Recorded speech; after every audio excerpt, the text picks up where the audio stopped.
भीमसेन के द्वारा मारे गए 105 कीचक के भाई और कीचक और सहस्त्रों वीर सैनिक। पूरा श्मशान भूमि पट गई वीरों से, जैसे कोई जंगल को काट के गिरा दे, ऐसे सूरवीर पड़े हुए थे। उस समय श्मशान भूमि में जो गांव के नगर के लोग थे उनको भीम ने नहीं मारा था, सैनिकों को, कीचक के और उनके भाइयों को। वो सब देखकर भाग पड़े, विस्मय में पड़ गए कि ये सैरंध्री के पति वास्तविक गंधर्व और बड़े बलवान हैं। विराट के पास जाकर के निवेदन किया कि महाराज, कीचक मारा गया, 105 भाई उसके मारे गए, जितने सैनिक थे सब मारे गए। मारने वाला एक पर्वताकार गंधर्व जिसका प्रहार वज्र जैसा, पर आपके किसी नगरवासी को नहीं मारा। कीचक के मारे जाने पर विराट को और मंत्रियों को बहुत दुख हुआ, क्योंकि महाबली इसी के द्वारा सुरक्षित था विराटनगर। सब मन में विचार कर रहे हैं कि ऐसा कौन हो सकता है जो कीचक को ऐसी दुर्गति से मार सकता है। अब बात फैली विराटनगर में, विराटनगर से अन्य नगरों में, अन्य देशों से, सब पूरे विश्व में फैल गई। कीचक महाबली विराट का सेनापति साला ऐसी दुर्गति से मारा गया। दल के दल बैठकर यही बात करते कि नहीं नहीं, कोई ऐसा गंधर्व नहीं जो इस गति से मार सके। दुर्धर्ष वीर कीचक की इस मृत्यु का समाचार वायु की तरह सब जगह फैलने लगा। अज्ञातवास की अवस्था में पांडवों का पता लगाने के लिए बहुत से शास्त्रों की संख्या में गुप्तचर अलग अलग देशों में भेजे गए थे। वो ग्रामों में, राष्ट्र में, नगरों में, जंगलों में, ऋषियों के आश्रमों में गुप्त रूप से जानकारियां लेते हुए विचरण कर रहे थे। सब वापस पहुंचे, गिने हुए 2-4 दिन ही रह गए थे। सब सभा में पहुंचे, जहां भीष्म जी, कर्ण जी, कृपाचार्य जी, द्रोणाचार्य जी, दुर्योधन, ये सब बैठे हुए थे। अलग अलग देश प्रांतों से सब गुप्तचर वापस हुए। गुप्तचर बोले, महाराज दुर्योधन से, हमने कोई देश नहीं बचा, कोई जंगल नहीं बचा, कोई आश्रम नहीं बचा, निर्जन गुफाएं, लताओं के समूह, गुल्म, कोई ऐसा नहीं बचा जहां मैंने ढूंढा ना हो। ऊंचे ऊंचे पर्वतों के शिखर, देश, जन समूह के स्थान, शून्य स्थान, तराई के गांव, बाजार, नगर, कहीं भी पांडवों का पता नहीं लगा। आपका कल्याण है, क्योंकि आप पांडवों से ही तो भयभीत थे। मुझे ऐसा लगता है कि वो मृत्यु के गाल में समा गए। गुप्तचरों ने कहा, हमने रथियों में, हाथियों में, घोड़ों के बीच में सब जगह जा जा करके देखा, कहीं तो छुपे मिलेंगे, कहीं पता नहीं चला। हां, इतना पता चला है कि उनके सारथी, उनके रथ, उनके घोड़े द्वारिकापुरी में भगवान श्री कृष्ण बलराम के पास हैं, क्योंकि उस जब यज्ञातवास को जा रहे थे तो उनको वहां भेजा था, और धौम्याचार्य जी को भेजा था द्रुपद देश। शत्रु को संताप देने वाले दुर्योधन, पांडवों के इंद्रसेनादि सारथी द्वारिकापुरी में हैं, ऐसा हम लोगों ने खोज कर ली है। पर वहां ना द्रौपदी है, ना 5 पांडव हैं। उन लोगों से बातचीत में हमने सुना कि उन लोगों को भी पता नहीं कि पांडव कहां हैं। ऐसा ही आज्ञा की थी युधिष्ठिर जी ने। इसलिए हम सबका निर्णय है कि वो मारे गए, कोई अजगर लील गया हो या दावानल में नष्ट हो गए हो, वो है नहीं, जीवित नहीं है। अब हमारे लिए क्या आज्ञा है? पांडवों को ढूंढने के लिए कोई जगह ऐसी नहीं बची जहां हम लोगों ने ढूंढा ना हो। हां, एक बात अगर आपकी पकड़ में आवे तो अभी अभी हमें अपने गुप्तचरों से, जो गुप्तचरों के प्रधान थे, पता चला है कि विराटनगर में महाबली सेनापति 10,000 हाथियों का बल रखने वाला कीचक मारा गया है। इससे अगर आपका कोई सूत्र बैठे तो आप देख लीजिए। बकाया वहां पूरे विराटनगर को छान लिया है, 5 पांडव नहीं है। श्मशान भूमि में कोई गंधर्व उनके 105 भाइयों को भी मार दिया है, और मारने का कारण कोई सैरंध्री है। अब आप इस पर विचार कर लीजिए और मुझे आज्ञा कीजिए। राजा दुर्योधन दूत की बात पर विचार करके सोचते रहे और सभासदों से कहा, कार्यों के अंतिम परिणाम को ठीक ठीक समझ लेना अत्यंत कठिन है, इसलिए आप लोग पहले अपने अपने विचार प्रकट कीजिए। जो आपने अभी सुना कीचकवध, और ये भी सुना कि सर्वत्र ढूंढ लिए गए, नहीं मिले। 13वां वर्ष पूर्ण होने वाला ही है, अगर पूर्ण हो गया तो सत्य प्रतिज्ञ पांडव निश्चित हमारा नाश कर देंगे। सत्यव्रती पांडव मद की धारा बहाने वाले गजराज के समान, भारी विषधर के समान वो हम पर टूट पड़ेंगे।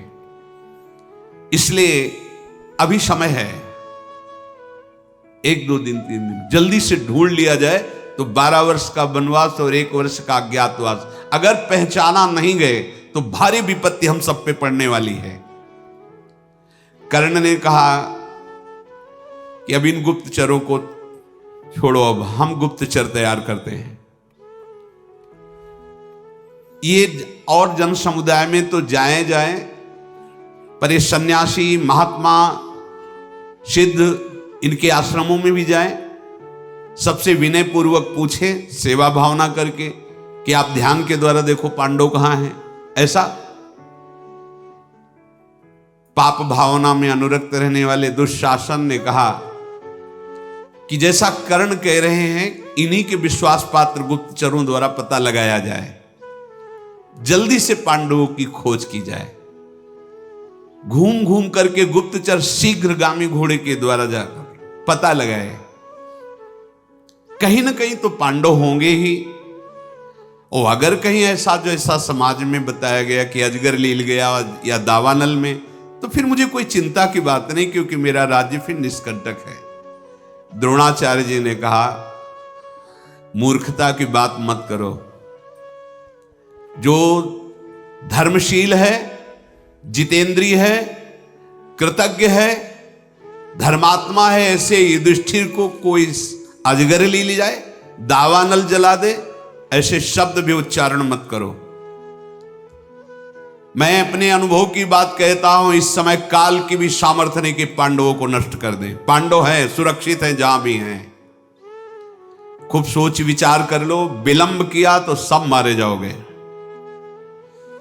धैर्य पूर्वक विचार करो, उनकी पता लगाओ। शुद्ध चित्त, गुणवान, सत्यवान, नीतिवान, पवित्र, तेज के पुंज, धर्म का साक्षात स्वरूप युधिष्ठिर को कोई मार सके, अभी ऐसा समय नहीं आया है। इसलिए मेरी बात जल्दी सोचो, ब्राह्मणों को, गुप्तचरों को, सिद्धों को जल्दी भेजो और पता लगाओ। अगर समय पूरा हो गया तो फिर एक ही उपाय है, युद्ध, दूसरा उपाय नहीं है। भरतवंशियों में श्रेष्ठ पितामह भीष्म जी ने कहा, वेद शास्त्रों के ज्ञाता, तत्वज्ञानी, धर्मों का रहस्य जानने वाले आचार्य द्रोण जो बोल रहे हैं, परम सत्य बोल रहे हैं। पांडवों का बाल भी बांका नहीं कर सकता, ना अजगर ना दावानल। क्यों? क्योंकि भगवान श्री कृष्ण का वो दासत्व स्वीकार किए। ये महाभागवत भीष्म जी ने कहा कि उनका कोई बाल बांका, धर्म रता नित्यम केशवानुगता सदा, वो सदैव धर्म में रहते हैं और केशव भगवान श्री कृष्ण के अनुगत हैं, शरणागत है। उनको कोई मार सके ऐसा नहीं हो सकता। पांडव अपने धर्म और पराक्रम से सुरक्षित है, जल्दी खोज करो। 13वां वर्ष बीतने ही वाला है। तुम लोगों की जो धारणा बन रही है ना कि वो मारे गए, अजगर लील गया, ऐसा कुछ नहीं, पांडव सुरक्षित है। मैं पहचान बता रहा हूं, उस पहचान के अनुसार खोजो। जिस नगर में धर्मराज युधिष्ठिर विराजमान हैं, वहां सब धर्म का आचरण करने वाले दानशील, उदार, विनयी, लज्जाशील होंगे। जहां महाराज युधिष्ठिर विराजमान करते हैं वहां प्रसन्नता छाई रहेगी, सत्यपरायणता, हृष्ट पुष्ट, कार्यकुशल होंगे। जहां महाराज युधिष्ठिर विराजमान है वहां दूसरों का दोष देखने वाला कोई नहीं रहेगा, ईर्ष्यालु नहीं होगा, वो स्वयं धर्म में तत्पर, इसलिए उनके आसपास सब धर्मात्मा होंगे। जिस जनपद में गौ सेवा अधिक हो रही हो, जहां की गौएं हष्ट पुष्ट हो, निश्चित वहां ढूंढो युधिष्ठिर विराजमान होंगे। बाहरी लक्षणों से पहचाने जा सकते हैं। जो मैं कह रहा हूं तत्काल नहीं तो समय व्यतीत हो रहा है। शरद्वान के पुत्र कृपाचार्य जी ने कहा कि वयोवृद्ध भीष्म की जो वार्ता है वो परम सत्य है। मेरा भी अनुभव कि पांडव मारे नहीं जा सकते, वो जीवित है। जिसे सम्राट बनने की इच्छा हो उसे शत्रु की अवहेलना नहीं करनी चाहिए। दुर्योधन, पांडवों को साधारण मत समझो। भेष बदलकर जैसे हो, बहुत कम समय रह गया, तत्काल उनकी जो अवधि समाप्त होने वाली, उनको ढूंढ लिया जाए। अज्ञातवास का समय पूर्ण ही हो गया ऐसा समझो, और पूर्ण हो गया तो कुंती के महाबली अति पराक्रमी महात्मा पांडव सर्वनाश मचा देंगे, कोई रोक नहीं सकता। इस प्रकार सबने अपनी अपनी सलाह रखी। दुर्योधन बहुत बुद्धिमान था, विवेकवान नहीं, बुद्धिमान। जैसे कल बताया था, बुद्धि तो बहुत है, विवेक नहीं है। वो शांत बैठा रहा, सबकी बात सुन करके उसने कहा ध्यान देकर मेरी बात सुनो। पूरे मृत्यु लोक में, पूरे राक्षसों में, दैत्यों में 4 महाबली हैं। पूरी मृत्यु लोक में और दैत्यों में, जो इंद्र के समान बल धारण करते हैं। बल में उनकी समानता करने वाला पृथ्वी में कोई नहीं है, न दैत्य लोक में कोई है। बराबर बलशाली 4 हैं। भगवान शेषावतार बलदेव जी, और पराक्रमी मद्राज शल्य, और महान पराक्रमी भीमसेन, और चौथा ये कीचक। ये 4 महाबली हैं। बलराम जी अगर मारते कीचक को तो ये बात फैल जाती, क्योंकि द्वारिका से वो चढ़ाई करते। बलराम जी ने मारा नहीं। शल्य आते तो उनकी सेना विराटनगर पर आक्रमण करती, शल्य आए नहीं। चौथा कीचक मारा गया है तो बचे भीमसेन। भीम ने ही मारा, मेरा पक्का निर्णय है।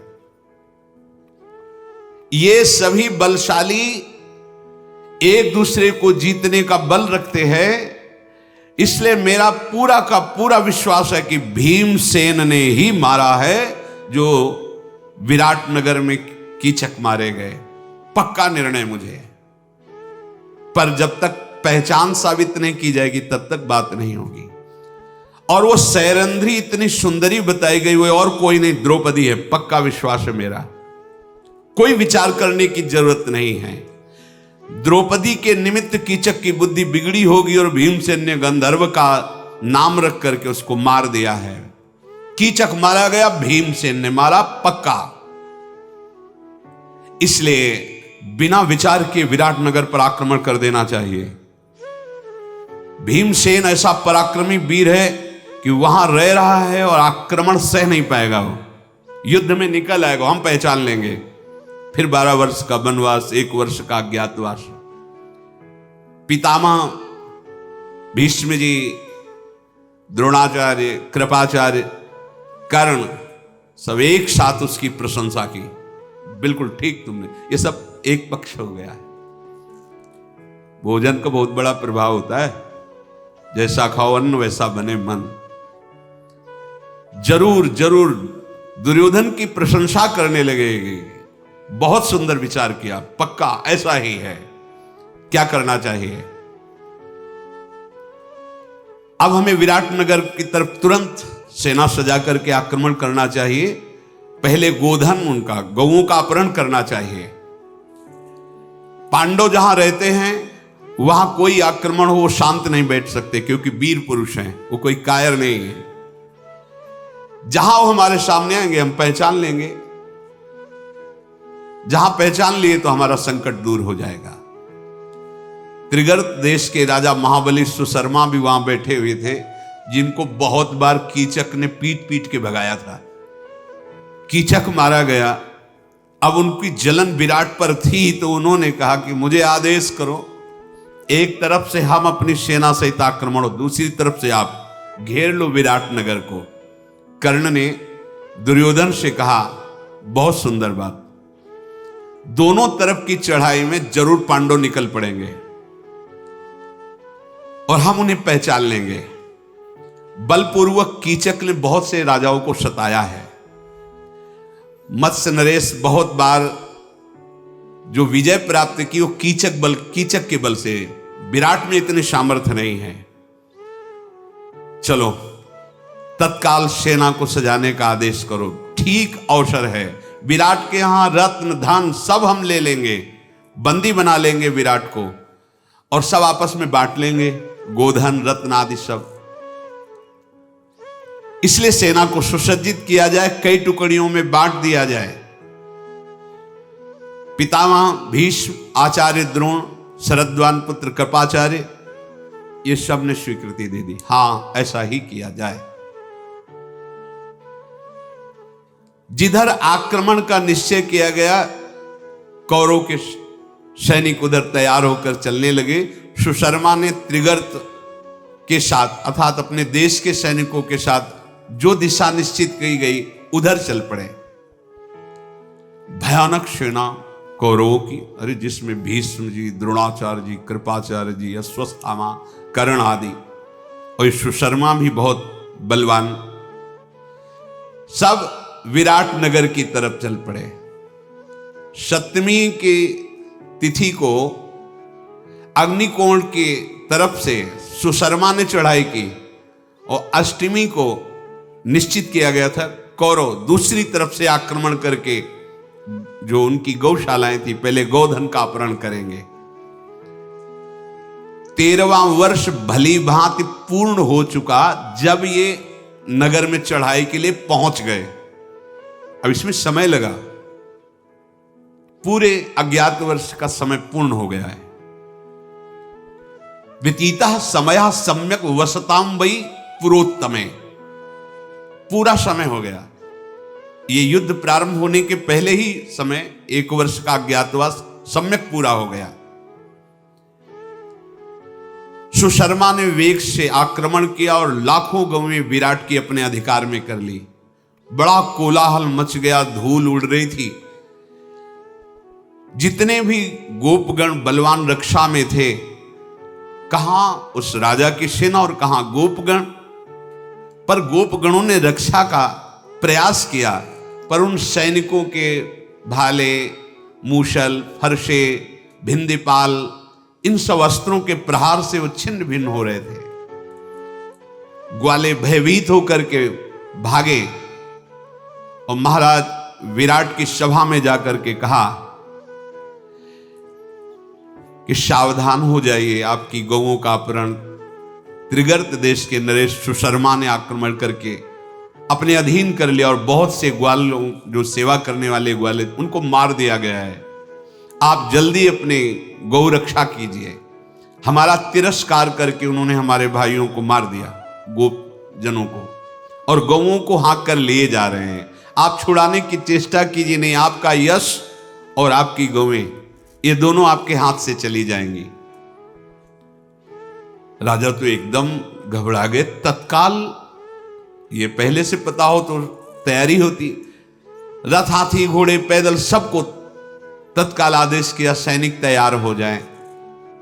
वो सुवर्णमय रथ पर स्वयं विराट विराजमान हुए और अपने जो परिकर के भाई बंधु थे उनको तैयार किया।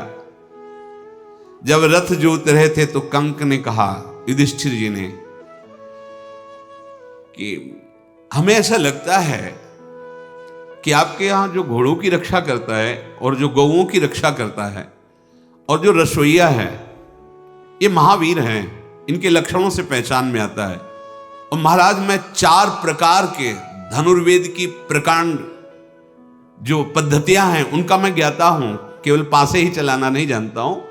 आप अनुमति दीजिए कि मैं आपका रसोइया और आपके जो घोड़ों की सेवा में और जो गौ की सेवा में, अर्थात नकुल सहदेव, ये चारों आपके साथ हो जाएं तो आपकी सुरक्षा अच्छी हो जाएगी। मत्स्य राज ने कहा कि पांसे चलाना और रसोई बनाना, गौ सेवा करना, शुभ सेवा अलग है, लेकिन युद्ध में वो महाराज आप चिंता मत करें। मैंने देखा है, क्योंकि मैं महाराज युधिष्ठिर के पास आत्मवत रहा हूं ना, तो ये लोग भी सेवा में ही थे वहां, क्योंकि सबने अपना परिचय दिया था। मैं युधिष्ठिर की गौ सेवा करता हूं, मैं अश्व सेवा करता हूं, मैं युधिष्ठिर का रसोईया हूं। तो कहा मुझे परिचय है। ये ऐसे बलशाली कि जहां ये खड़े होंगे वहां पराजय हो ही नहीं सकती। राजा ने कहा यदि तुम्हारी ऐसी परीक्षा की हुई बात है, तब तो जैसे रथ कवच हमने धारण किए वैसे आप लोग धारण कीजिए। अनायास महान पराक्रमी पांडवों ने नकुल, सहदेव, भीम और युधिष्ठिर ये तैयार हो गए। रथों पर बैठकर बड़ी प्रसन्नता से नगर से बाहर निकले। दिन ढलते ढलते घेर लिया जाकर सुशर्मा को, जो गौओं का अपहरण किए थे। महाबली भीमसेन की गदा के आगे कोई टिक थोड़ी रहा था, और युधिष्ठिर का भाला प्रसिद्ध था, कई कई सैनिकों को एक प्रहार में नष्ट कर देना। युद्ध महाराज विराट भी कोई साधारण नहीं, पर उस कोटि के बलवान नहीं जिस कोटि के पांडव बलवान हैं। युधिष्ठिर ने व्यूह रचना तत्काल की अपने भाइयों की, नकुल, सहदेव, भीम, युधिष्ठिर, चारों ऐसे ढंग से, और घेर लिया।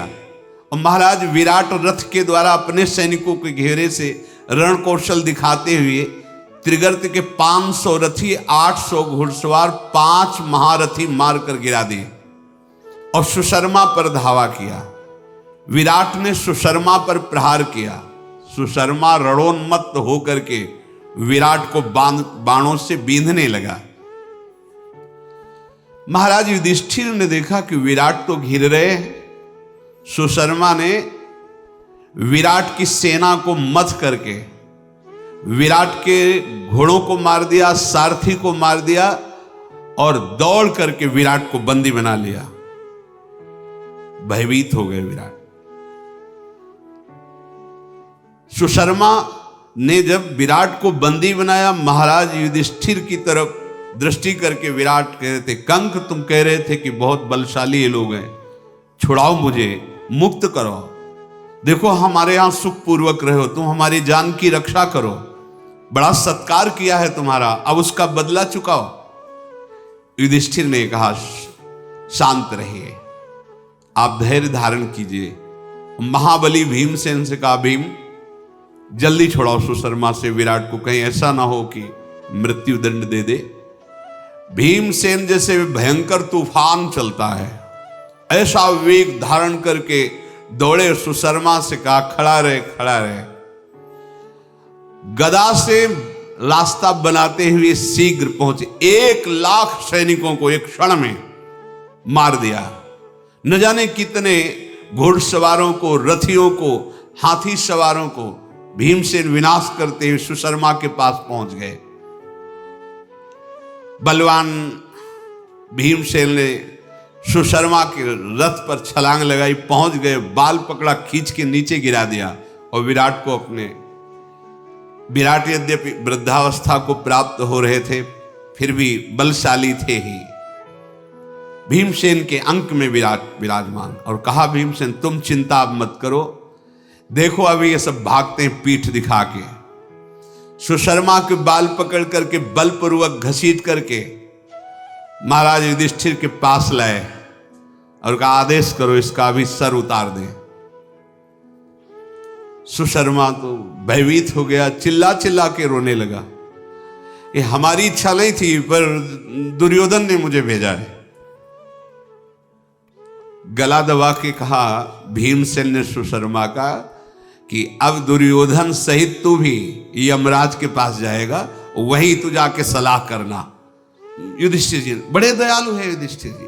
युधिष्ठिर जी नहीं नहीं नहीं, इसको मारो मत, नहीं नहीं मारो मत।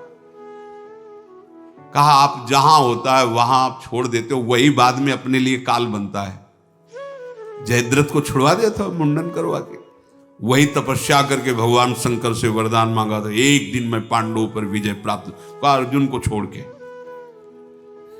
अब इधर तो ये पता नहीं था कि दुर्योधन भी चढ़ाई कर रहे हैं, यहां आनंद पूर्वक रात्रि व्यतीत कर रहे हैं। अब दिन में चलेंगे और दूतों से कहा कि नगर में जाकर कह दो विजय सी प्राप्त हुई है, बड़े उत्सव मनाए जाएं। इधर दुर्योधन, क्योंकि सप्तमी को ये युद्ध सुशर्मा और अष्टमी को उनका था, ओ पूरे द्रोणाचार्य, भीष्म पितामह, बड़े बड़े महापुरुष, अरबों की संख्या में सब। एक दूत भाग करके आया और कहा कि लाखों गौओं को अधीन बनाते हुए कौरव सेना विराट नगर की तरफ बढ़ रही है, और ये सब पांडव, नकुल सहदेव, भीम, युधिष्ठिर, विराट और सेना, ये त्रिगर्त सुशर्मा की सेना को परास्त करके उधर ही पड़ाव डाले हुए, नगर में नहीं है। भाग करके नगर में आया तो राजकुमार उत्तर केवल नगर की रक्षा में थे, और ये बहुत ही सुकुमार तत्व समझो, बहुत ही सुकुमार थे। ज्यादातर ये महल में ही रहते थे, दास दासियां और पत्नियां उनके बीच में हंसी मजाक हो, ऐसे रहना, और अपनी बड़ाई मारते रहते थे। इस बीच में तो ग्वाला भाग करके आया और उसने कहा, राजभवन में जाकर के देखा, वहां तो युद्ध हो रहे हैं और ये विनोद कर रहे हैं अपनी स्त्रियों से, दासियों से, ऐसे बैठे हंसी मजाक। महाराज की जय हो। उत्तर से, उत्तर ने कहा, हाँ क्या सूचना लाए हो? बोले, उधर तुम्हारे पिता युद्ध में, इधर कौरवों की सेना आ चुकी है और आपके गोधन का अपहरण करके विराट नगर की तरफ बढ़ रही। राजकुमार, आप तो महाबली है ना? उसने कहा, हाँ महाबली तो हूं ही। तो बोले, आप कौरवों की सेना को रोकिए, चल के परास्त कीजिए, चल करके आप अपने गोधन को छुड़ाइए और नगर की रक्षा के लिए। अब स्त्रियों के सामने क्या कहे? कुछ लोग ऐसे होते हैं जो वीरता स्त्री और बच्चों के बीच में, और जब वीरों के सामने पहुंचते हैं तो पसीना आ जाता है। उन्होंने कहा कि युद्ध तो मैं कर सकता हूं कौरवों से, भीष्म से भी कर सकता हूं, मैं सुयोग्य हूं। इस समय मैं राष्ट्र का स्वामी हूं, क्योंकि महाराज युद्ध में गए तो पूरा अधिकार मेरे हाथ में है। अगर मेरे पास कोई उत्तम सारथी होता तो मैं अर्जुन जैसी वीरता दिखा सकता था।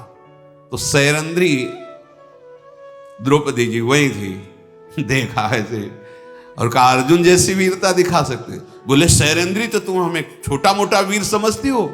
बोले, नहीं मैं तो महावीर समझती हूं तुमको, लेकिन अर्जुन को कभी देखा है? कहा, देखा नहीं पर सुना है, मैं अर्जुन जैसी वीरता दिखा सकता हूं अगर सारथी मिल जाए। उत्तर ने स्त्रियों के बीच में अपनी बड़ाई, मैं ऐसा बोली, बड़ी उत्साहजनक प्रशंसाजनक बातें की। उस ग्वाले ने कहा, महाराज यहां बैठ के प्रशंसा करने का समय नहीं, सेना आगे बढ़ती चली आ रही, आप कुछ कीजिए। उन्होंने कहा, कोई सारथी होता तो चल देते, अब सारथी कोई नहीं है, हमारे योग्य सारथी चाहिए। युद्ध के लिए तो मैं पूर्ण समर्थ हूं, पर सारथी चाहिए। जैसे वज्रधारी इंद्र दानवों को भयभीत करते हैं, वैसे मैं शांतनु नंदन भीष्म को, दुर्योधन को, द्रोणाचार्य को, कर्ण को, अश्वत्थामा को, सबको भयभीत कर दूंगा।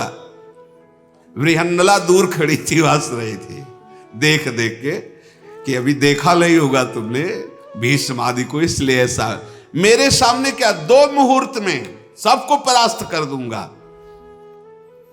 जब ऐसी वो डींग हाक रहे थे तो सैरंध्री नजदीक आई और कहा, राजकुमार आपकी बातें सुन के तो आपको ऐसा लगता है विश्व के अद्वितीय वीर आप हैं।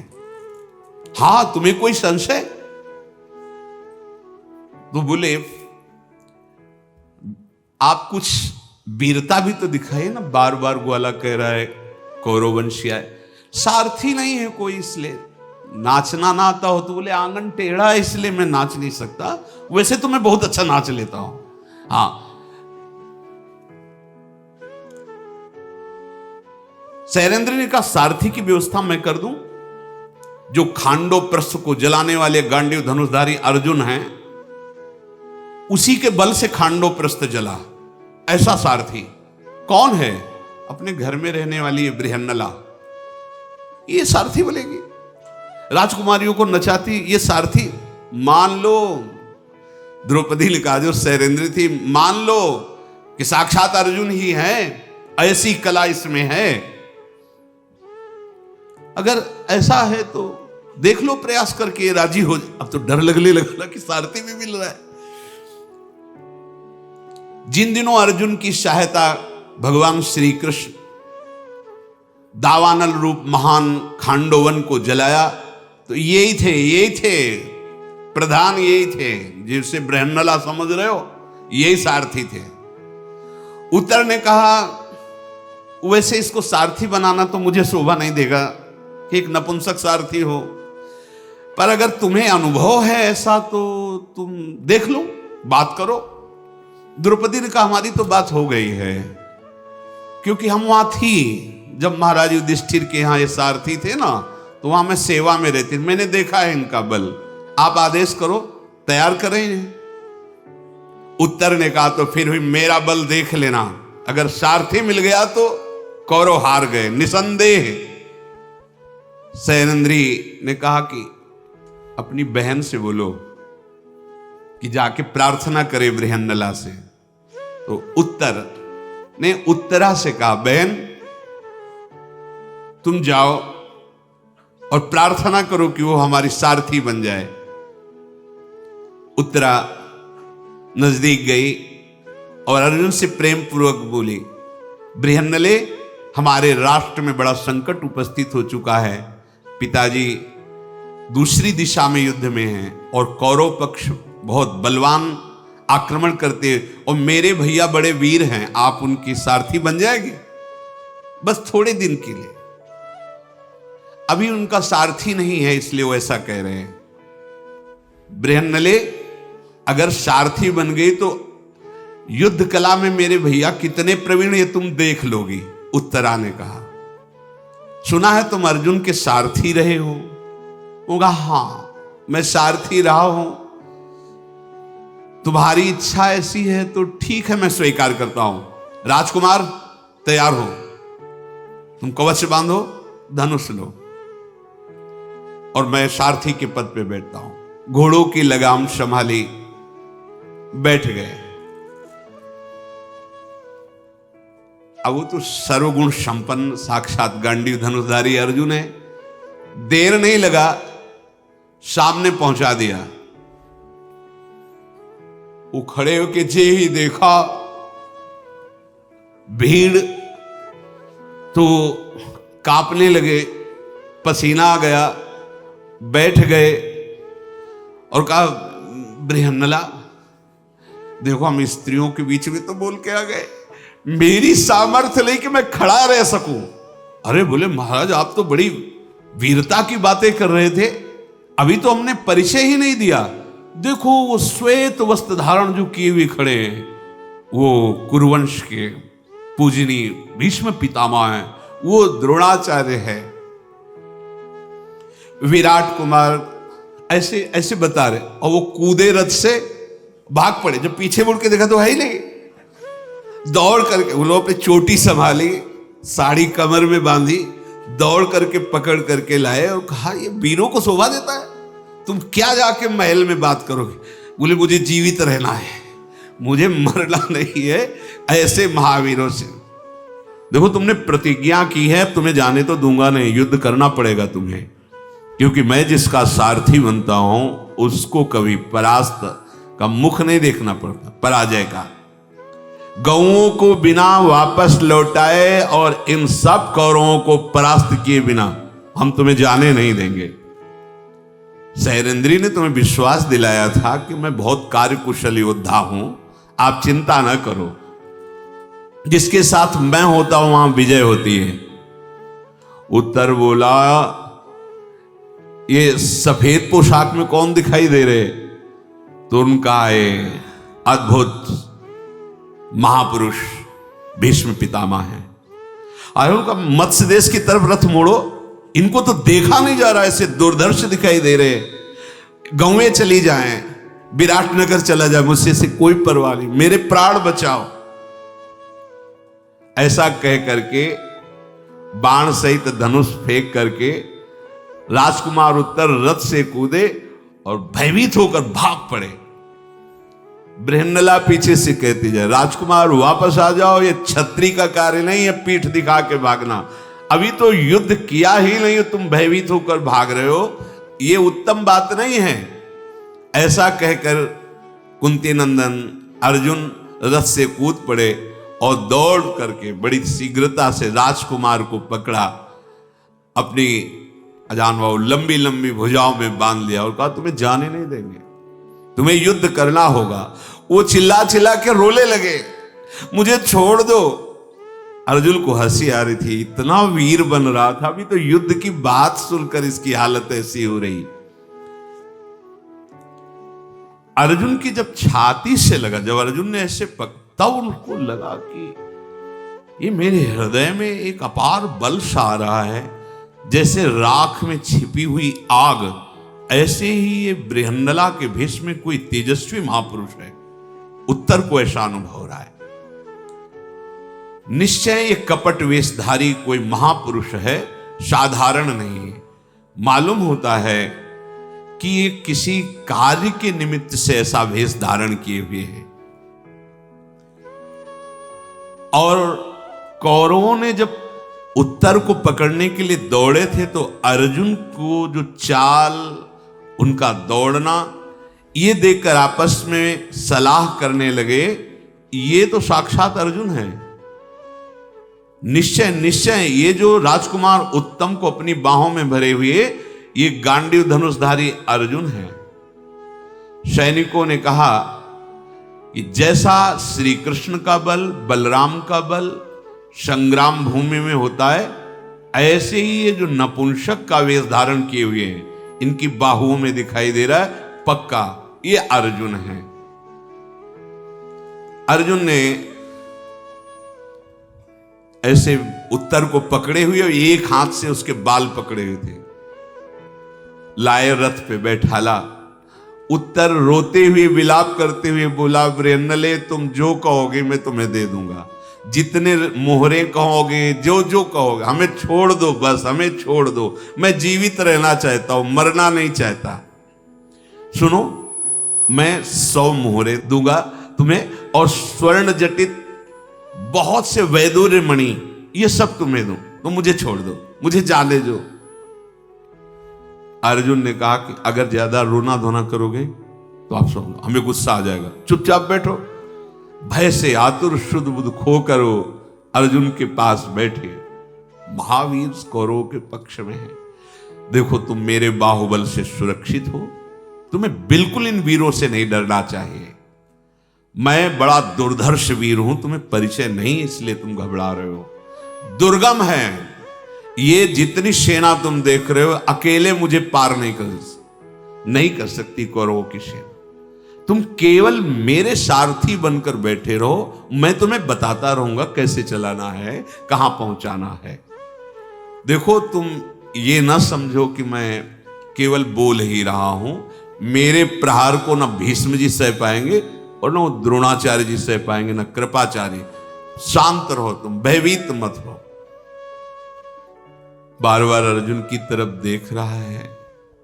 भीष्म जी, द्रोणाचार्य जी, कौरव महारथी, ये सब एक बार में चिल्ला पड़े, ये अर्जुन ही है, ये नपुंसक वेश में अर्जुन ही है, दूसरा कोई नहीं है। भरद्वाज नंदन श्री द्रोणाचार्य जी बोले, देखो देखो, जैसे प्रचंड वायु किसी से नहीं रुकती, ऐसे ये अर्जुन किसी से रोके नहीं रुकेगा। ये नपुंसक वेश में समस्त शस्त्रधारियों में श्रेष्ठ महान नरुदर मेरा प्रिय शिष्य अर्जुन, यह मैं पहचान गया इसके नेत्रों से, इसकी चाल से। संदेह मत करो, ये अर्जुन ही है। ये वो शत्रुओं को संताप देने वाला महापराक्रमी सब्यसाची मेरा शिष्य है, जिसके सामने खड़े होने पर कोई देवता, कोई लोकपाल, कोई असुर युद्ध में पीछे नहीं लौटा सकता। इसलिए सावधान हो जाओ सब। कर्ण ने कहा, आचार्य आप तो अपने शिष्य के गुणों का ही वर्णन करते रहते हैं, कभी हमारी तरफ भी देख लिया करे। ये अर्जुन कुछ नहीं है, ये दुर्योधन केवल आदेश करें, हमारी 16वीं कला के बराबर भी नहीं है। दुर्योधन ने कहा, वाह मित्र, तुम ही एक ऐसे जो मेरा हृदय शीतल कर देते हो। अंगराज, अब तो कोई चिंता की बात नहीं, क्योंकि अर्जुन को पहचान लिया गया है। अब इन्हें 12 वर्ष का वनवास और 1 वर्ष का अज्ञातवास पुनः भोगना पड़ेगा। इधर अर्जुन ने कहा, रथ घोड़े की लगाम संभाल और वो समी वृक्ष उसके समीप ले चल।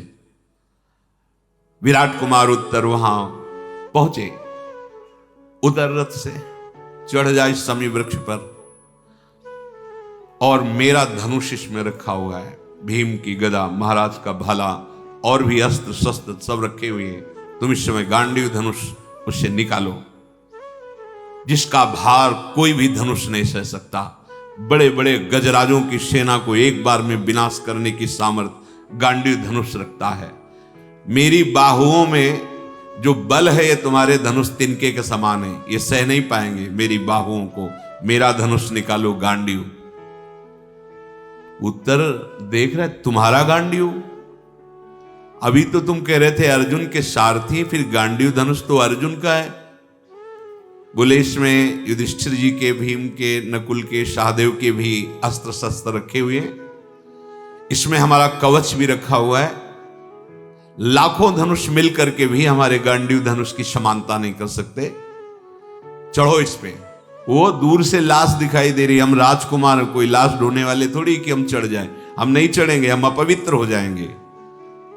अर्जुन जी ने कहा, राजकुमार, ये लाश दूर टंगी है, वो जहां एक खोखा सा बना हुआ है उसके अंदर है धनुष, तुम जाओ, परम पवित्र है वो स्थान, डरो मत। मैं ऐसी कोई आज्ञा नहीं करूंगा जो तुम्हारे कुल के विपरीत हो।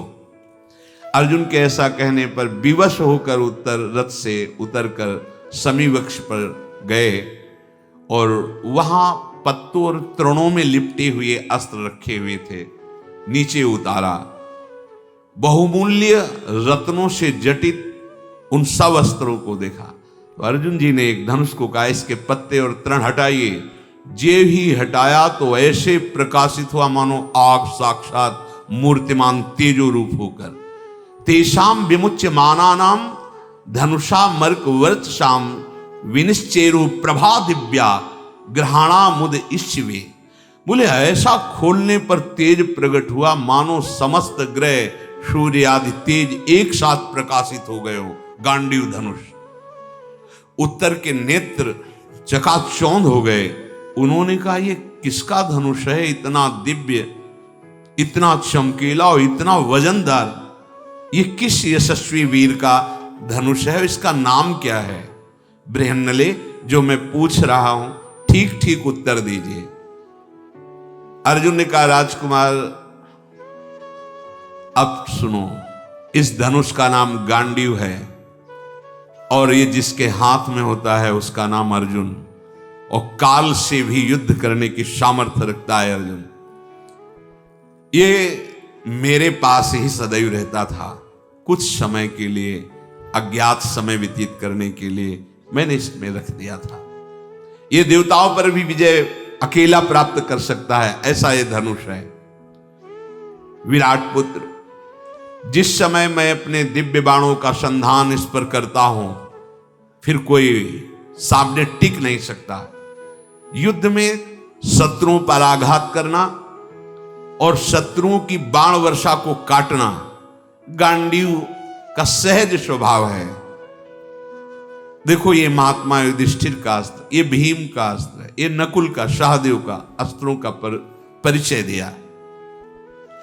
अर्जुन ने कहा, राजकुमार, अब तुम समझ गए हो मैं गांडीव धनुषधारी अर्जुन हूं, और जानना चाहते हो तो महाराज की सभा में जो कंक बन के विराजमान हो हमारे बड़े भ्राता धर्मराज युधिष्ठिर हैं। तुम्हारे यहां जो रसोईया बल्लभ है वही महाबलशाली भीमसेन है, जो तुम्हारे पिता के यहां रसोई का काम कर रहे हैं।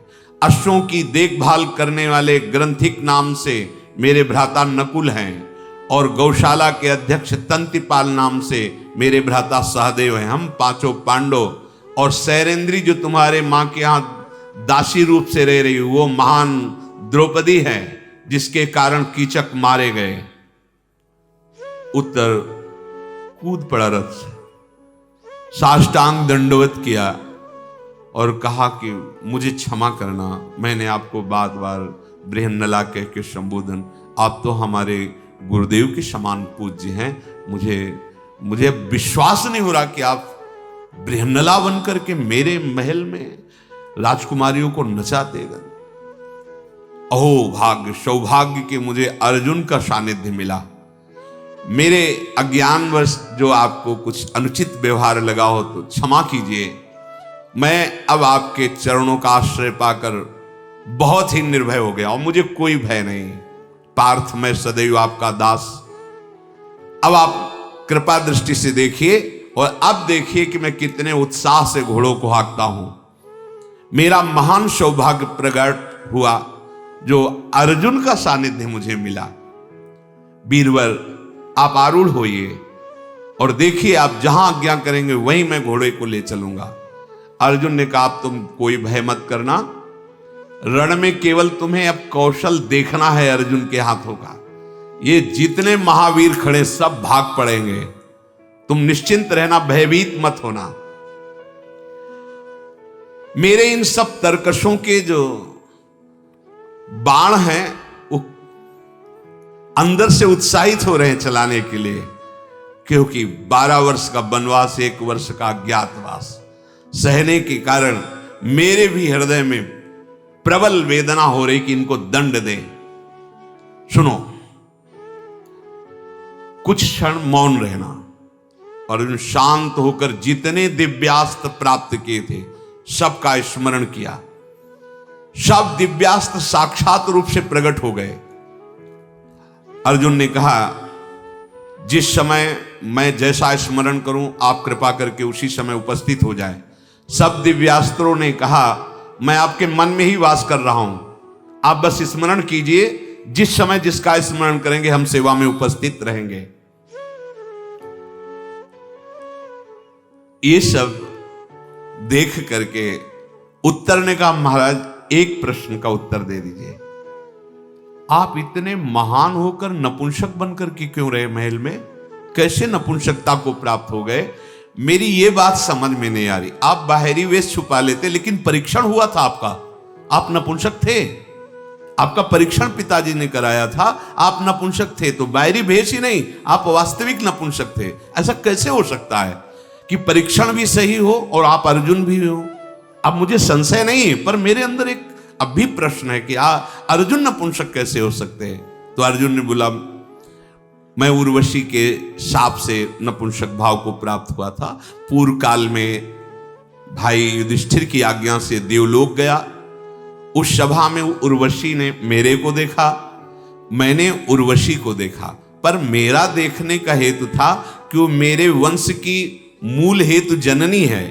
तो मैं अपलक नेत्रों से देखता रहा कि ये मेरे वंश की पूर्वज है, तो ये बड़ी वंदनीय है।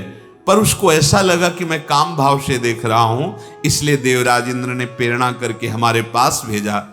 तो हमने उनसे कहा कि कुंती माता के समान आप पवित्र हैं हमारे लिए, हम कभी ऐसी भावना से स्वीकार नहीं कर सकते। तो वो हमें नाराज होकर शाप दे दिया कि जा नपुंसक हो जा। पर देवराज इंद्र ने उस शाप को 1 वर्ष के लिए सीमित कर दिया, जो अज्ञातवास में तुम्हारे महलों में व्यतीत हुआ। अब देखो मैं पूर्ण स्वस्थ हो गया हूं, शाप खत्म हो चुका है। राजकुमार, तुम्हें मालूम होना चाहिए कि अब मैं अपने स्वरूप को प्राप्त हो चुका हूं। महापराक्रमी अर्जुन ने हाथों से वो जो चूड़ियां आदि पहने थे निकाल के फेंक दिया और दस्ताने पहने गांडीव धनुष संचालन के लिए। अपने घुंघराले केशों को बांधा और कहा कि तुम शीघ्र रथ को आगे बढ़ाओ। धनुष की टंकार प्रत्यंचा चढ़ाकर जे ही टंकार की गांडीव की, तो ऐसा लगा मानो 2 हिमालय आपस में टकरा गए हो। भयानक शब्द पृथ्वी को विदीर्ण करता हुआ कौरव की सभा के जितने घोड़े थे घुटने टेक दिए। कौरव पक्ष के जो रथियों में बड़े बड़े महारथी, बड़े बलवान अश्व जोते हुए थे, जे ही गांडीव की टंकार की ऐसी भयंकर टंकार थी, घुटने टेक दिए। सब महारथियों के होश उड़ गए। उत्तर घबरा रहा है, उत्तर से कहा चढ़ और ये ध्वजा हटा अपनी, सिंह की ध्वजा जहां समी वृक्ष के समीप सम्मान से रख दे। और अर्जुन ने चिंतन किया अपनी ध्वजा का, तो ये बहुत अट्टहास करते हुए वीर महाबली हनुमान जी जिस पर विराजमान, वो कपित ध्वजा करके रथ पे विराजमान हो गई। जे भी कपित ध्वज विराजमान हुआ, अर्जुन ने कहा घोड़े और नजदीक ले चलो। महाबली अर्जुन अपने देवदत्त नामक शंख को जे ही बजाया तो सबके रोंगटे खड़े हुए। ऐसा भयानक शंखनाद, वेगशाली घोड़े थरथराने लगे। द्रोणाचार्य जी प्रसन्न हुए, बोले अब समझ में आया, ये गांडीव की टंकार और ये शंख की गर्जना मेरे शिष्य अर्जुन की है। यद्यपि विपक्ष में है पर प्रसन्नता हो रही है। उत्तर घबरा गया, उसने कहा अब दोबारा शंख मत बजाना, ने हमारे हृदय की गति रुक जाएगी। इतनी जोर का शंखनाद, हमने रणभेरिया सुनी है, हाथियों की चिघाड़ सुनी है, शंखनाद भी सुने, पर ऐसा शंखनाद हमने कभी नहीं सुना। ये तो बहुत, और जैसा शंखनाद वैसे हनुमान जी की गर्जना। हनुमान जी विराजमान है ध्वजा पे, महाबली हनुमान, धनुष की टंकार, हनुमान जी की गर्जना और शंख की ध्वनि, हाहाकार मच गया कौरवों की सेना में। अर्जुन ने कहा सावधान उत्तर, अब दोबारा शंखनाद कर रहा हूं। अब दोबारा जे ही शंखनाद और धनुष की टंकार की, द्रोणाचार्य, भीष्म पितामह, कृपाचार्य, अश्वत्थामा, बड़े बड़े वीर सब सावधानी के स्वर में, सावधान मतलब दूसरी शंख ध्वनि का मतलब अब बाण प्रहार। हमारे शस्त्र छूट रहे हैं, घोड़े अप्रसन्न हो रहे हैं। द्रोणाचार्य जी कह रहे हैं सूचना हो रही है विनाश की, भाग जाओ, जिसे भागना नहीं अर्जुन छोड़ेगा नहीं। दुर्योधन ने कहा कि आपके मुख से शोभा नहीं देता आचार्य द्रोण, एक अकेला अर्जुन और इतने सब महारथी, कैसी बात आप कह रहे हो। कृपाचार्य, भीष्म पितामह, अश्वत्थामा, कर्ण और हमारे जैसे वीर जहां हैं, वो एक अर्जुन क्या कर लेगा। फिर पहली बात तो 13वां वर्ष अभी पूरा नहीं हुआ, आप लोग धर्म को जानने वाले हैं, अभी अज्ञातवास का समय पूरा नहीं हुआ। आप सब कहिए जान गए हैं कि अर्जुन है, वो स्वीकार करे, क्योंकि वो सत्य प्रतिज्ञा। अगर आप सब कहेंगे कि अज्ञातवास पूरा नहीं हुआ तो युद्ध नहीं करेंगे, 12 वर्ष का वनवास, 1 वर्ष का अज्ञातवास फिर स्वीकार कर लेंगे। हमने गणना की है, अज्ञातवास अभी पूरा नहीं हुआ। इसका प्रमाण स्वयं भीष्म जी दें, क्योंकि धर्म का परम ज्ञान भीष्म जी को है। सब भीष्म जी की तरफ देखने लगे। भीष्म जी ने कहा कलाह काष्ठाश्च युज्यन्ते मुहूर्ताश्च दिनानि च अर्धमासश्च मासाश्च नक्षत्राणि ग्रहस्तथा ऋतवश्चापि युज्यन्ते तथा संवत्सरापि एवं काल विभागेन कालचक्रम प्रवर्तते। सुनो समस्त रथी महारथियों, कला, काष्ठा, मुहूर्त, दिन, मास, पक्ष, नक्षत्र, ग्रह, ऋतु, संवत्सर, ये सब का ध्यान रखते हुए मैं कह रहा हूं, उस घड़ी से जिस घड़ी से ये वनवास के लिए निकले हुए थे, इन पक्ष मास आदि के समय के बढ़ने घटने से, ग्रह नक्षत्रों की गति के व्यतिक्रम से हर 5वें वर्ष में 2 महीने अधिक मास बढ़ जाते, 2.5 पौने 3 वर्ष में 1 अधिक मास। 13 वर्षों के पूर्ण होने के पश्चात भी पांडवों के 5 महीने 12 दिन अधिक व्यतीत हो चुके हैं चांद्र वर्ष के अनुसार। चांद्र वर्ष चंद्र गणना से 354 दिनों का 1 वर्ष होता है चंद्र गणना से, और सौर वर्ष सूर्य गणना से 365 दिनों का 1 वर्ष होता है। इस हिसाब से सूर्य संक्रांति के हिसाब से पांडवों के 13 वर्ष 6 दिन हुए हैं। 365 दिनों वाली गणना से 13 वर्ष 6 दिन हो चुके हैं, और चांद वर्ष की गणना के अनुसार से 13 वर्ष 5 महीने 12 दिन हो गए हैं, निकल गया, अज्ञातवास पूरा हो गया। चाहे चांद्र वर्ष की गणना से हो या सौर वर्ष की, सूर्य वर्ष, तो दोनों में से ये आगे है। सूर्य की गणना से 6 दिन आगे है, 13 वर्ष 6 दिन, और चंद्र वर्ष की गणना से 13 वर्ष 5 महीना 12 दिन आगे है। इसलिए उनका अज्ञातवास पूरा हो चुका है। पांडवों ने जो प्रतिज्ञा की थी अक्षरशः पालन उन्होंने किया है। अर्जुन ऐसे नहीं है कि वो अपने सत्य धर्म को छोड़ दें। राजा युधिष्ठिर परम धर्मात्मा हैं, कुंती के पुत्र लोभी नहीं हैं, तपस्या और कठिन कर्म करने वाले हैं। वो कभी कोई लोभ से अनुचित कार्य नहीं कर सकते। पांडव पराक्रम में समर्थ हैं, धर्म से उनका समय पूरा हो गया है। महाराज भीष्म जी ने कहा, यदि कोई अर्जुन को असत्यवादी कहेगा तो मेरे द्वारा पराजित होगा। देखो, सत्य का इतना पक्ष होता है। एक एक मुहूर्त तक की मैं गिनती करके कहता हूं, सूर्य के अनुसार 13 वर्ष 6 दिन और 5 वर्ष 12 दिन, 13 वर्ष 5 महीने 12 दिन चंद्र गणना के अनुसार। अब इसका कोई विरोध करे, साबित करे आकर। अगर उनको असत्यवादी कहता तो मैं मृत्यु दंड दूंगा। अब तो सब शांत। तो फिर युद्ध की व्यवस्था करो, दुर्योधन ने कहा। बिना युद्ध के अब कोई बात बनने वाली नहीं। भीष्म जी ने कहा, संधि कर लो, मान जाओ मेरी बात, उसको अपने में मिला लो, आधा आधा हिस्सा कर लो। जैसे इंद्रप्रस्थ में रहते थे, तुम हस्तिनापुर में रहो। संधि की क्या बात, मैं कुछ भी बिना युद्ध के देने के लिए तैयार नहीं हूं। ये कुंती पुत्र मेरा क्या कर लेगा। भीष्म जी ने कहा, लिख लो, ये अकेला समरभूमि में संपूर्ण पृथ्वी को भस्म कर सकता है। इसके पास ऐसे दिव्यास्त्र जो अपने लोगों के पास भी नहीं है। कौरव संपूर्ण रणभूमि में जोर लगा दे तो भी कुछ भी नहीं कर सकते अकेले अर्जुन का।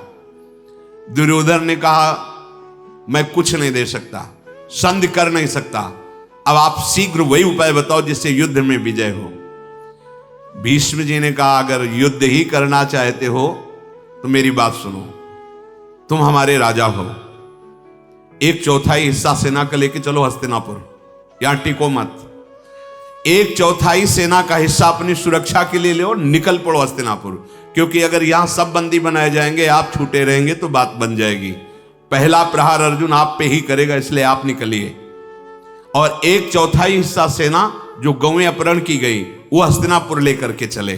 बकाया जो सेना बची आधी, वो हम सब मिलकर के देख लेंगे अर्जुन को। द्रोणाचार्य, कर्ण, अश्वत्थामा, कृपाचार्य, भीष्म जी, सबने ऐसी ही सहमति की। भीष्म जी की बात सबको पसंद आई। दुर्योधन ने तत्काल ऐसा किया, एक टुकड़ी सेना ली और हस्तिनापुर के लिए चल दिया। भीष्म जी व्यूह बना करके खड़े हो गए। भीष्म जी आचार्य से कहा, द्रोणाचार्य से, आप बीच में खड़े हो, अश्वत्थामा वाम भाग में, कृपाचार्य सेना के दक्षिण भाग में, कर्ण कवच धारण करके सेना के आगे, और मैं संपूर्ण सेना की सुरक्षा के लिए पीछे खड़ा होता हूं। महान धनुर्धर ये सब वीर ऐसा व्यूह रचना की। द्रोण ने कहा कि ये अर्जुन की ध्वजा फहराकर बता रही है कि विजय अर्जुन के ही हाथ में है। रथी अतिरथी महावीर जितने हैं सब सावधान हो जाए, क्योंकि गांडीव पर जिस समय बाण चढ़ेंगे तो संभालना मुश्किल हो जाएगा। ये देखो, मेरे 2 बाण चरणों में गिरे आके, 2 बाण कान के पास से गए। भीष्म जी, ये 2 बाणों से मेरा शिष्य मेरे को प्रणाम कर रहा है, और 2 बाणों से जो कान के पास गए आज्ञा ले रहा है। तो मैं आज्ञा देता हूं अपने शिष्य अर्जुन को कि वो मुझे भी युद्ध में परास्त करके विजय प्राप्त करे। यह है प्रणाली। गुरु विपक्ष में है पर मर्यादा युक्त, वहां जाके पैर नहीं छूना है, बाणों से चरण स्पर्श और बाणों से ही आज्ञा मांगना। अब तो नपुंसक का जो स्वरूप था वो तो हट गया। तो मानो देदीप्यमान ज्वाला अग्नि की या सूर्य ऐसे अर्जुन चमकने लगे। किसी की सामर्थ्य नहीं हो रही थी कि एकाग्र दृष्टि से अर्जुन को देख सके। अर्जुन ने कहा, उत्तर ले चलो सेना के समीप और उनसे जितनी दूर पर एक बाण फेंका जाता है उतनी दूर पर रुको, जरा मैं देखूं कौन कौन सामने विराजमान है। अर्जुन जी ने देखा दुर्योधन नहीं दिखाई दिया। उसने कहा तो फिर इनको परास्त करने से हमें क्या, हमें तो उसको परास्त करना है पक्का। ये पितामह का ही विधान होगा उसको बचाने को। उसको भेज दिया दूसरी दिशा में वापस। नहीं, इनको तो देख लेंगे, आचार्य द्रोण को, भीष्म पितामह को, अश्वत्थामा को, कृपाचार्य को, कर्ण को, पहले दुर्योधन को देखेंगे। ये दुर्योधन नहीं दिख रहा है, इसका मतलब है हस्तिनापुर का मार्ग पकड़ करके जा रहा है। तत्काल ले चलो दक्षिण दिशा की ओर। विराट नंदन इस सेना को छोड़िए और इस मार्ग से चलिए जिधर दुर्योधन जा रहा, पहले मैं उससे युद्ध करूंगा, फिर लौट करके इन महारथियों को देख लूंगा। इस प्रकार अर्जुन की आज्ञा देने पर उत्तर ने अपने घोड़े मोड़े और जिधर हस्तिनापुर की तरफ घोड़ों को काबू करते हुए आगे बढ़ाया। थोड़ी देर में दिखाई दिया श्वेतवाहन अर्जुन को कि दुर्योधन अपनी सेना के साथ जा रहा है। इधर कृपाचार्य जी ने कहा, सावधान, ये तो हम लोगों से लड़ा ही नहीं, हमारा तो सारा का सारा व्यूह बेकार हो गया। वो तो जा रहा है दुर्योधन के पीछे और राजा की रक्षा करना हमारा कर्तव्य होता है। सब भागो। देवकी नंदन श्री कृष्ण के सिवा कोई समय अर्जुन के सामने नहीं टिक सकता, क्योंकि महान तेज से संपन्न ये अकेला युद्ध करके सबको परास्त कर देगा। अगर दुर्योधन की रक्षा नहीं की गई तो मारा जाएगा। गौवें प्रचुर धन जो हमने लूटा है वो तो छीन ही लेगा। अर्जुन उच्च स्वर में दुर्योधन के पास पहुंचे और कहा, सुन, ये कुंती पुत्र अर्जुन तुझे युद्ध के लिए ललकारता है। डरपोक, भागकर युद्ध भूमि से हस्तिनापुर की तरफ जा रहा, किसके बल से? और अर्जुन ने इतने बाण छोड़े जैसे आंधी चलती है, मार्ग अवरुद्ध करके सब सैनिकों को घायल कर दिया। युद्ध की जो बाणों की मार खा करके कौरव सैनिक चिल्लाते हुए भागने लगे। मन ही मन सब मनाने लगे कि मैं भाग जाऊं जल्दी से और अर्जुन के बाणों की पीड़ा से बच जाऊं। पार्थ ने सबको घायल करके अपना शंख बजाया। अब तो दुर्योधन घबरा गया कि अकेले हम ऐसे कैसे लड़ सकते हैं। सैनिकों को तो परास्त कर दिया और महारथी तो पीछे छूट गए। धनुषधारियों में श्रेष्ठ अर्जुन बड़ी वेग से उन ग्वालों को मुक्त किया जो गौओं की सेवा में, और कहा, तुम्हें जो गौएं हैं ये विराटनगर को ले जाओ, अब कोई रोकने वाला नहीं है। अर्जुन ने धनुष के टंकार की और ललकारा दुर्योधन से, अब कहां तू पीठ दिखा के भाग रहा है हस्तिनापुर की तरफ? क्या इसी बल से तूने पांडवों का अपमान किया है? लौट। कर्ण आ गया, क्योंकि कर्ण ने देखा कि अर्जुन उधर जा रहा है तो धनुर्विद्या में अर्जुन और कर्ण समान हैं, पर कर्ण ने अधर्म का पक्ष ले रखा है और अर्जुन ने दिव्यास्त्र प्राप्त किए हैं और तप पूर्वक धर्म का आश्रय लिया है, इसलिए कर्ण कमजोर हो जाता। बकाया कर्ण किसी भी, भगवान परशुराम जी से दिव्यास्त्र प्राप्त हो, किसी भी उसमें कम नहीं अर्जुन से। दौड़ करके अर्जुन को रोका और कहा, कहां? दुर्योधन को पीछे देखना, पहले मेरे से युद्ध कर। मैं बहुत समय से जल रहा हूं तेरे से युद्ध करने के लिए, छुपा छुपा घूम रहा था, आज हमारे सामने आया है। अर्जुन को याद आ गया सभा में द्रौपदी को जो कड़वे वचन बोले थे जब दुशासन घसीट के ला रहा था।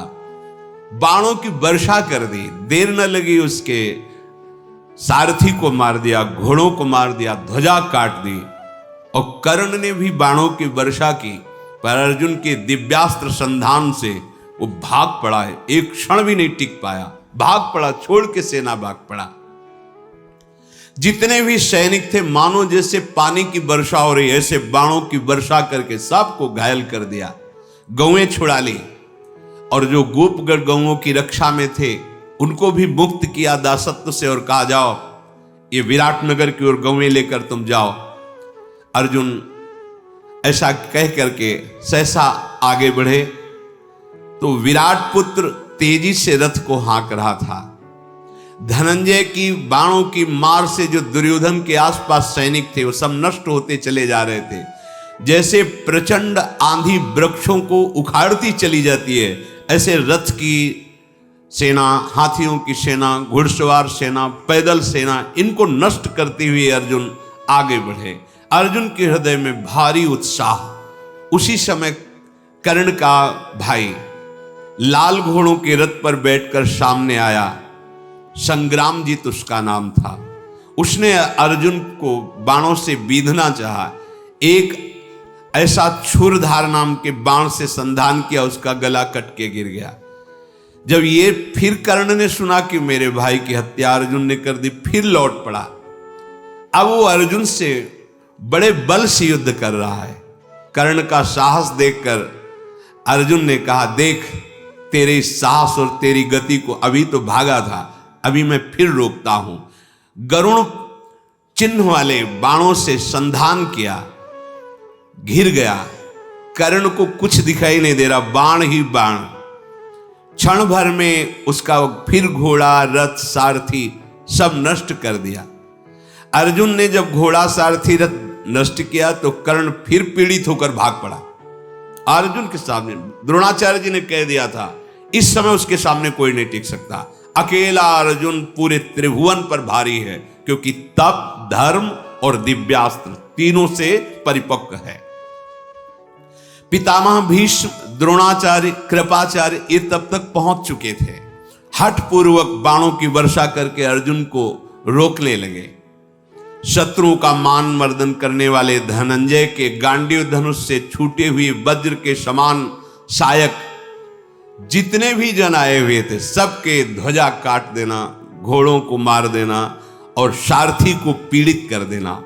अर्जुन के छोड़े हुए बाणों को कोई समझ ही नहीं पा रहा था, किधर से आए, कब आए, कैसे आए।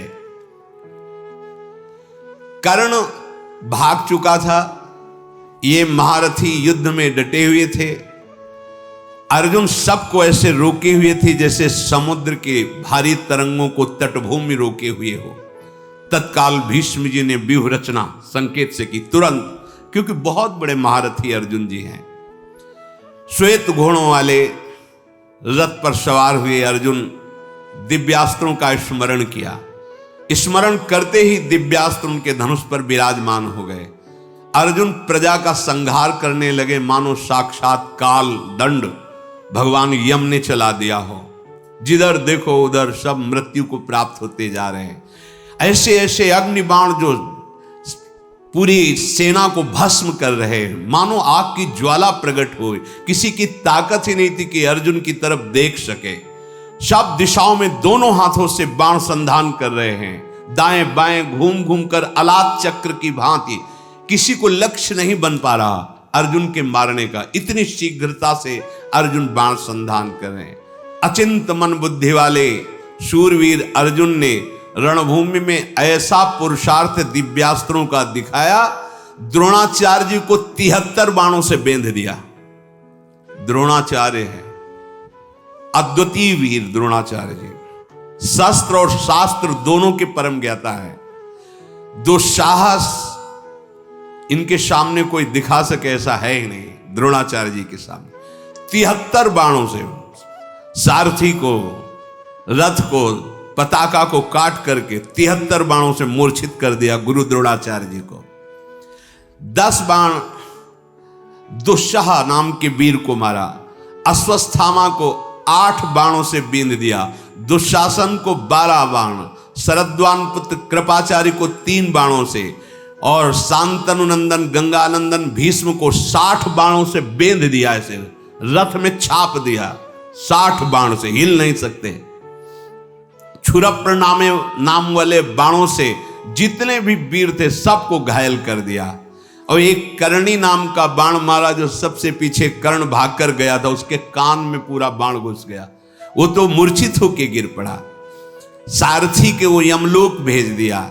ऐसे महान धनुर्धर अर्जुन ने जो रूप दिखाया, भीष्म जी मूर्छित, कर्ण तो मूर्छित है ही, द्रोणाचार्य कोई होश में नहीं है, सबको घायल करके गांडीव धनुषधारी अर्जुन उत्तर से बोले हो गया, अब यहां कोई लड़ने वाला नहीं दिखाई दे रहा है। अश्वत्थामा, कृपाचार्य, माननी, बाल्मीक, सोमदत्त, ये कौरव के बड़े बड़े योद्धा, ये सब मूर्छित पड़े। जिसका वस्त्र चाहो उतार लाओ। राजकुमारी उत्तरा कह रही थी ना गुड़िया बनाने के लिए, जाओ उतार के लाओ।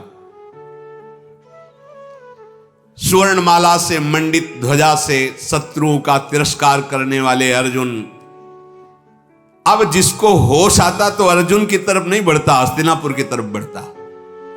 मान लो जिसको चेतना जागृत हुई, रथी वो सारथी मरा हुआ पड़ा तो रथी ही रथ हाथ के भाग रहे, कोई वहां नहीं।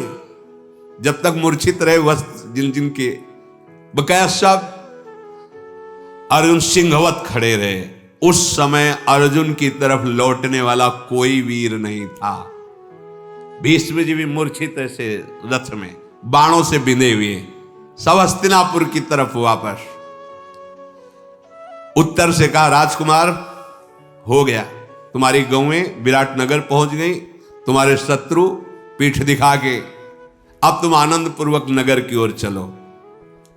अर्जुन उस समय युद्ध में समस्त कौरव महावीरों को परास्त करके गोधन लौटा कर आ रहे हैं। कौरव दल के जो कुछ सैनिक वहां छुपे हुए थे वो भाग करके आए, अर्जुन के सामने अस्त्र रख करके घुटने के बल होकर के कहा मुझे मारना नहीं, मैं आपकी शरण में हूं, आप धर्म का रहस्य जानने वाले हैं। आप अपने केश खोल दिए, अस्त्र रख दिए और शरणागत भाव में हो गए।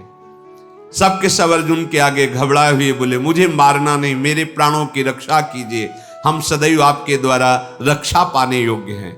अर्जुन ने कहा युद्ध धर्म कहता है कि जो अपना अस्त्र नीचे रख दे, कक्ष खोल दे, अर्थात धोती की कांच खोल दे, बाल खोल दे, उसको कभी वध नहीं करते। तुम निश्चिंत हो जाओ, ऐसी गति में हम तुम्हें बिल्कुल दंड नहीं देंगे, जाओ तुम कुशल पूर्वक घर जाओ, कोई संकट नहीं, हमारा जो कार्य था वो हो चुका है। सैनिकों ने अभययुक्त वाणी सुन करके कहा तुम्हारी आयु बढ़े, तुम्हारी कीर्ति बढ़े और तुम ही हमारे राजा बनो। ऐसा हस्तिनापुर के सैनिकों ने आशीर्वाद देते हुए प्रणाम करके वापस हुए। अर्जुन उनको जीवन दान देकर विराट नगर की ओर लौट रहे हैं। कौरव सेना शत्रुहंता पार्थ की मार से पीड़ित होकर सब वापस हो गई है।